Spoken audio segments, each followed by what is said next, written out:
But ask the animals, and they will teach you, or the birds in the sky, and they will tell you, or speak to the earth, and it will teach you, or let the fish in the sea inform you.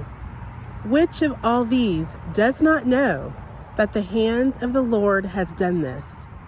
In his hand is the life of every creature and the breath of all mankind.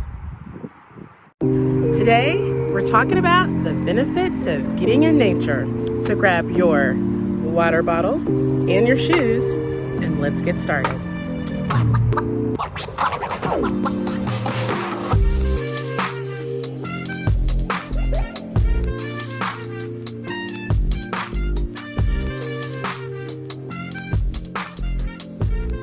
Welcome. I am Tracy Dickens, a psychologist, and if you've been here before, welcome back. If this is your first time, I'm so glad that you found my channel. Today, I am out in nature at a national park in Texas. You probably don't know that most of us spend approximately 10 hours a day in front of electronic devices. And all that time means that, well, it starts to take a toll on our body, our mind, and our spirit. And today I want to talk to you about some of the benefits of getting out in nature. Getting fresh air impacts our body in a lot of positive ways. For example, the more we get outside, we have better sleep, we have more energy, we feel more connected with other people, we have better mental clarity, our immune system better, and people that get out in nature more report less stress and less anger. Sounds like a lot of great benefits. So why aren't you getting out in nature? A longitudinal study in Denmark showed that children from 1985 to 2003 who lived in neighborhoods with green space had reduced risk of depression, mood disorders, schizophrenia, substance abuse, and eating disorders. My clients report just hearing the sounds of nature helps them relax and often helps them get to sleep. And this is backed by research. We know that when people look at a picture or hear sounds of nature, their body actually physiologically responds as if they're in nature. Not to the same level as if you had the real thing, but pretty doggone close.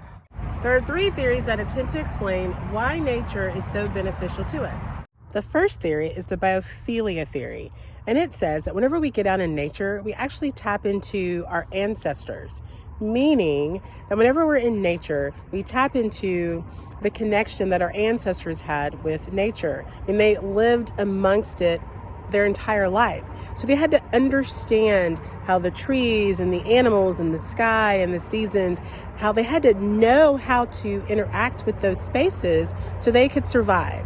And so when we get out in nature, we get an opportunity to tap into that innate knowledge of our ancestors. And, well, just from a biblical perspective, if you look in Genesis, it says that we actually came from the earth. So that ancestral connection, that actual physical connection that we have is very real. So when we get out in nature, we're reconnected to our past.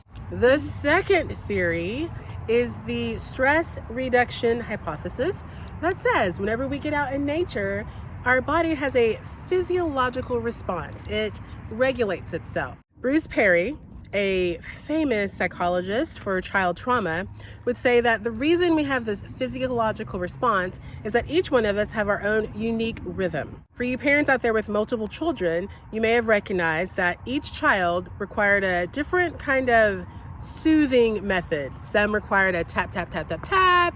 Some was more of a rubbing of the back, but they had their unique rhythm that soothed them whenever they were upset. Well, we all have that. And here's the thing. Nature has a ton of rhythms. The way the trees sound when they rustle, the birds, the wind, everything.